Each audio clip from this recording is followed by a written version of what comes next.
여전히 공석으로 남아있는 교육부 장관 후보자로 최교진 세종시 교육감이 지명됐는데요. 조만간 인사청문회가 열릴 예정인데 교육계의 반응과 전망은 엇갈리고 있습니다. 먼저 영상 보고 오겠습니다.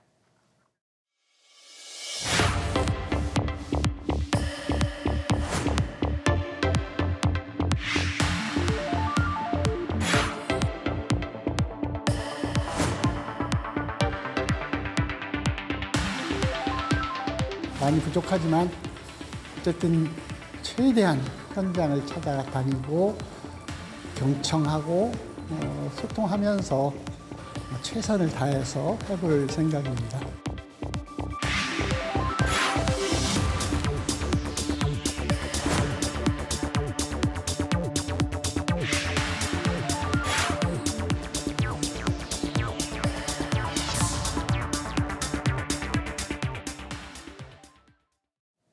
네, 조만간 치러질 교육부 장관 후보자 인사청문회의 핵심 쟁점을 취재 기자와 조금 더 자세히 전망해 보겠습니다. 황대웅 기자 나와 있습니다. 어서 오세요. 네, 일단 청문회 앞두고는 온갖 논란들이 다 터져 나오기 마련인데 이 최교진 후보자의 경우에는 과거 SNS상의 발언들이 좀 도마에 오르고 있는 것 같습니다. 어떻습니까? 네, 최교진 세종시 교육감이 전국 교직원 노동조 간부 출신으로 대표적인 진보 교육감입니다.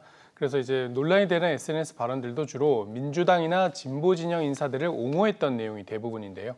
먼저 자녀 입시 비리 문제로 실형을 살다가 얼마 전에 사면된 조국 전 혁신당 대표. 그 당시에는 이제 전 장관 신분이었는데요. 2019년에 최 후보자가 재선 교육감 시절에 조 전 장관을 옹호하는 게시글을 최소 18건 게시를 했습니다. 다른 진보 인사들이 쓴 글을 공유한 글들이 많았고요. 2021년에는 조 전 장관에 대한 수사가 검찰의 칼춤이다. 사람에 따라 법이 다른 판결을 내린다. 이런 취지로 비판하는 글을 올리기도 했습니다. 조국 전 대표가 최근에 사면되기도 했고 사실 검찰 수사 단계에서 이 수사가 좀 가혹하다, 보복성이다 이런 논란이 있었던 건 사실인데 이 입시 비리로 대법원에서 확정 판결을 받고 수감됐던 것도 사실이기 때문에 입시 비리를 막아야 하는 교육부 장관으로서 자격이 있느냐 하는 지적이 나오고 있는 겁니다. 또 비서를 성폭행한 혐의로 실형을 살았던 안희정 충남지사가 사법 살인을 당했다는 취지의 글도 SNS에 공유한 것으로 나타났고요. 위안부 피해자 후원금 횡령 혐의로 유죄가 확정됐던 윤미향 전 의원에 대해서도 옹호하는 글을 올렸습니다.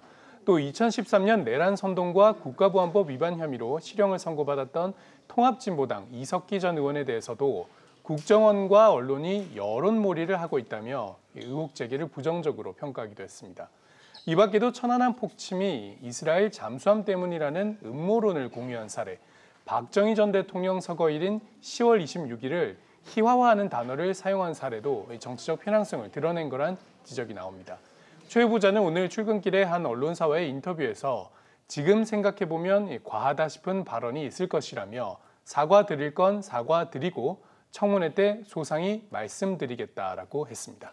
네, 개인 비위 논란 가운데서는 음주운전 전력이 특히 주목받고 있습니다. 이게 사실 공무원들에게는 상당히 엄중한 사안인데요. 이 교원단체들은 어떤 입장 보이고 있습니까? 네, 최 후보자가 2003년에 음주운전으로 벌금형을 받은 사실이 확인이 됐습니다. 최 후보자도 이 점에 대해서 인정을 하면서 큰 잘못이었고 그 이후로는 운전을 하지 않았다라고 해명을 했는데요. 교육계에선 비판이 가라앉지는 않는 모습입니다. 네. 전북교사노조 정재석 위원장이 비판하는 내용의 SNS 글을 올렸는데요. 지난 2022년에 박순애 장관 후보자에 대해서도 음주운전 이력 때문에 지명 철회를 요청했다면서 잣대가 달라서는 안 된다고 생각한다 했습니다. 그러면서 교사는 5대 비위, 성적 조작, 금품 수수, 횡령, 아동폭력, 음주운전이 있으면 교감이나 교장이 될 수가 없다는 점을 지적했습니다. 전북교총 오준영 회장도 현장 경험을 갖춘 리더십의 필요성에 대해서는 긍정적으로 평가한다면서도 음주운전 전력이 있는 최 후보자가 교육부 장관 후보로 지명된 것은 현장 교사들에게 왜 우리는 다르게 대우받는가라는 박탈감을 줄 수 있다고 꼬집었습니다. 이 밖에도 야당은 과거 최 후보자가 공공기관에 재직하고 있을 때 외유성 출장길에 올랐다가 논란이 되자 조기 귀국한 사실도 다시 문제 삼고 있습니다. 최 후보자는 이 점에 대해서 국민 눈높이에 맞지 않게 행동한 부분에 대해 당시에도 사과드렸고 지금도 송구스럽게 생각하고 있다라고 답했습니다. 네, 그런데 반대로 이 최 후보자를 환영하는 목소리도 나오고 있죠. 네, 주로 이 최 후보자가 현장에서 보여준 모습들을 이제 긍정적으로 평가하는 의견들입니다. 네.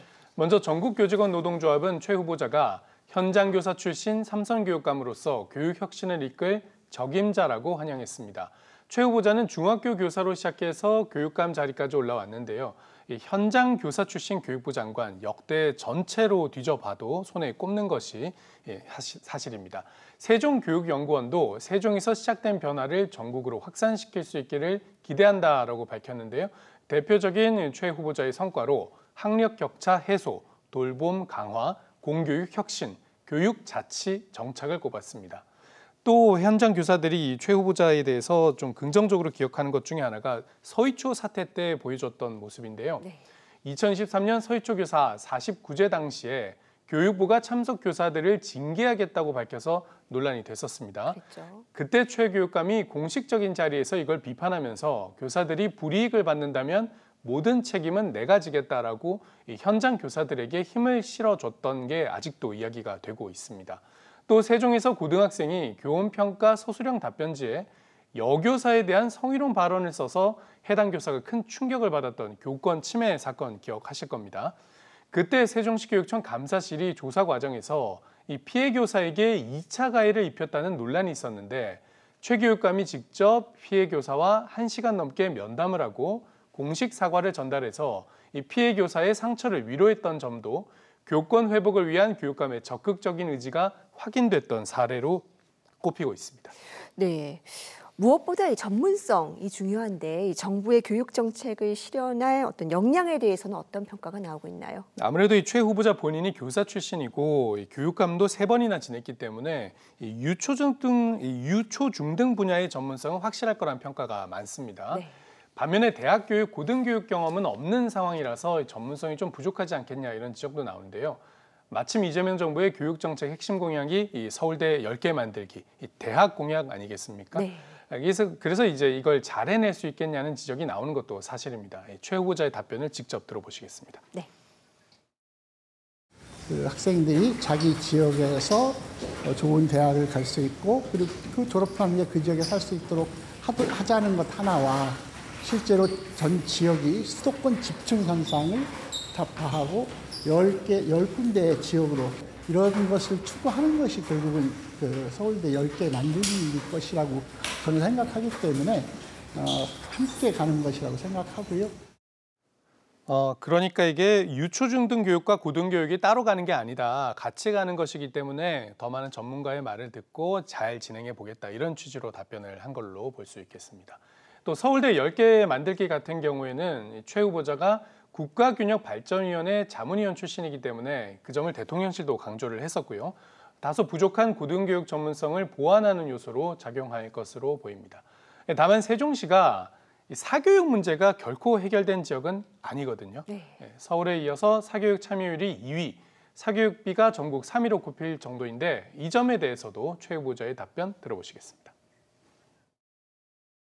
사교육 문제에서 제대로 대응을 최선을 다했는데도 하지 못한 측면이 있다는 걸 인정하고요. 죄송스럽게 생각하고 그런데 이게 공교육 정상화를 통한 그 사교육 경감 이게 이제 정답처럼 되어 있는데 그것만 가지고는 매우 한계가 있는 게 사실이더라고요. 국가교육위원회 같은 기구를 통해서 범국민적인 사교육에 대한 인식 개선이나 이런 노력들을 함께 해야 되지 않을까 이런 생각을 하고 있습니다.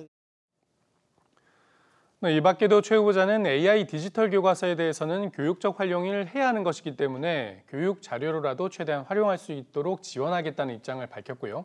고교학 점제, 유보 통합 같은 과제도 문제점은 보완하고 더 논의할 것은 해서 하겠다고 밝혔습니다.